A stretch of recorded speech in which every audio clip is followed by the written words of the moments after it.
আসসালামু আলাইকুম প্রিয় দর্শক, আপনারা যে ফ্যানটি দেখছেন কাজ করতেছে, সেই ফ্যানটি হঠাৎ করে একটা সমস্যা হয়ে গেল।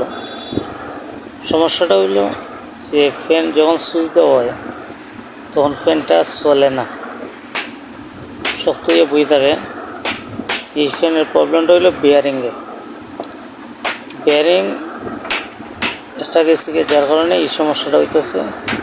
এই বেয়ারিংটা সমাধানের লাগে কাজ চলতেছে, বহুত চেষ্টা করা হইতেছে বাড়িয়ে যে খোলানি যায়, তখন চেষ্টা করলে এটা খোলা যেত না, হিট দিয়ে খোলা লাগবে।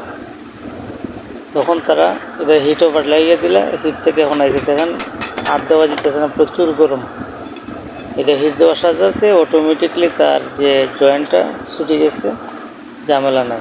দেখেন এখন ফ্যানটারে টেস্ট করা হবে, আওয়াজটা ওই দেখেন, ওই যে আওয়াজটা দেখছেন, এই আওয়াজটা হইল বিয়ারিংয়ের প্রবলেম থেকে হয়।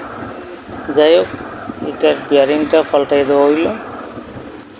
আর এই যে জিনিসটা মারা হইতো, এটার নাম বার্নিশটা মারার কারণে আপনার এই যে ফ্যানটা খোলা হইল, এই খোলার কারণে কয়েলের মধ্যে একটা প্রভাব পড়ে। কয়েলে যে বা কোনো সমস্যা না হয়, বার্নিশ দেওয়ার কারণে কয়েলটা মজবুত হইয়া পড়ে, কোনো সমস্যা হয় না। ঠিক আছে, যেটা লাস্টিং করতো 1 মাস, এটা লাস্টিং করবো 1 বছর এই জিনিসটা দেওয়ার কারণে। সবাই